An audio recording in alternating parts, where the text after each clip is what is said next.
So in this session, I want to address some of the potential drawbacks of the practice of mindfulness in general and as a skill. If you are taking the time to observe your thoughts and emotions, you are finding that you can relax and find a sense of peace with yourself and your conditions in life. And this is a very good thing. If, however, you spend a lot of time meditating, working through your emotions and accepting things as they are, there is a possibility that you may wind up becoming complacent. That is, simply accepting the way everything is, being okay with it, and then doing nothing to change the conditions in your life. If you are truly okay with the way your life is structured and the results you're getting, there's nothing wrong with that. However, many people seek out the practice of mindfulness so they can learn to experience their emotions naturally and manage them and get better results, or perhaps different results for themselves in their lives. And this is obviously the path that we recommend. It is easy to get wrapped up in self-help and personal growth or therapy or groups, what have you, and simply use these avenues as a place to hide out from the world. And in order to avoid this potential trap, you simply have to be aware of sort of the global map of your life. That is how your experience of mindfulness fits into your overall life experience. And we wish you well, while encouraging you to use mindfulness to achieve a sense of peace and relaxation and learn to manage your emotions so that you can lead a more effective life.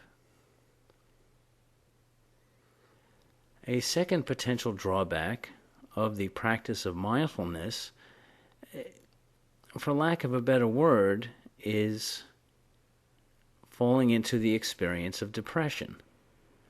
That is, if you spend time observing your emotions and the results you've gotten in your life, you may come to realize that your emotions and your beliefs have led you to create results that you are not particularly happy with.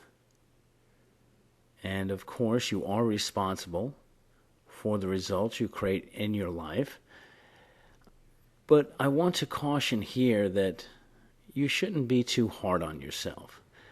If you do experience a mild sense of depression as a result of reviewing your emotions, you can apply the skill of mindfulness to this feeling as well, and observe and accept that you are mildly bummed out after having learned the extent of your responsibility for creating your life experiences. And you do have that responsibility, and you can accept that responsibility while maintaining a cheerful demeanor and using your new awareness to make better choices, take better actions, and create new results. And once again, we wish you well in this endeavor. A third potential drawback of the skill of mindfulness is something that we have seen in New Age movements over the last 15 years, and for lack of a better word, it is cruelty. What we mean by this is the notion that if you are responsible for your emotions and creating the results in your life, there is a tendency to jump to the conclusion that you have deliberately created poverty or abusive relationships or bad luck or accidents or disease and so forth. We've seen this kind of irresponsible conclusion prop up in such things as The Secret and other New Age philosophies. And we think that this is irresponsible and, as we previously said, slightly cruel. It is possible that simply through unawareness you have been repeating patterns learned in childhood or activities or actions or behaviors that lead you to keep creating poor results, and you can accept your part in this pattern or phenomenon, and by simple awareness, simply choose to accept it and make new and better choices. And the same thing goes for jumping to conclusions about other people or the world. Again, this is a strain of erroneous belief we've seen in other New Age philosophies, where people will make blanket statements about genocide or the Holocaust or environmental disasters that somehow the people involved chose to be subjugated or harmed by these larger forces at work. And again, this is just cruel and we believe inaccurate. The world exists by itself and we exist in it. And of course, we are creating our own realities with our thoughts and actions. But the idea that someone chose to lose their life in a genocidal action is, well, it's just ridiculous. We believe it's not true, and that it's kind of a bizarre application of a very personal practice that we are advocating here, the practice of mindfulness. And this is why, especially if we look at the possibility of mild depression or cruelty, that we like to emphasize compassion in our practice of mindfulness. Compassion, of course, is love. It's love for ourselves and others and the world. And we believe that if we emphasize love, it's hard to go wrong. It's hard to really fall into a deep depression or fall into the bad habit of erroneous conclusions about events in other people's lives or the world at large. We can accept other people as they are and the world as it is and do our best because we accept ourselves and because we have compassion for all three groups, ourselves, others, and the world.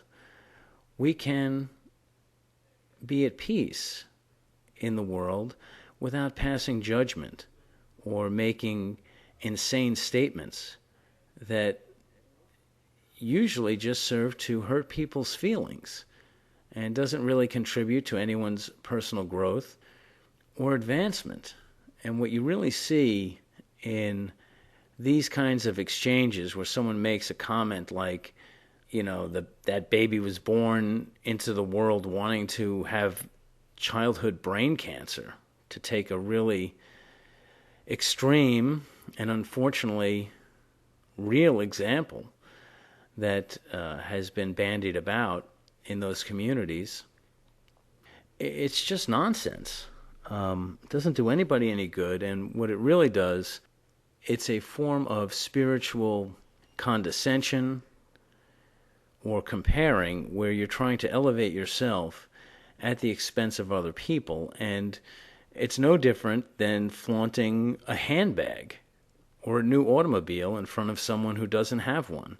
It just serves no purpose except to inflate the ego of the individual making the statement or flaunting the material good. So again, with these three drawbacks that we've discussed in this short message, complacency, well, that's really up to you. And for some people, after years of being perturbed, chilling out for a couple of months is perfectly acceptable.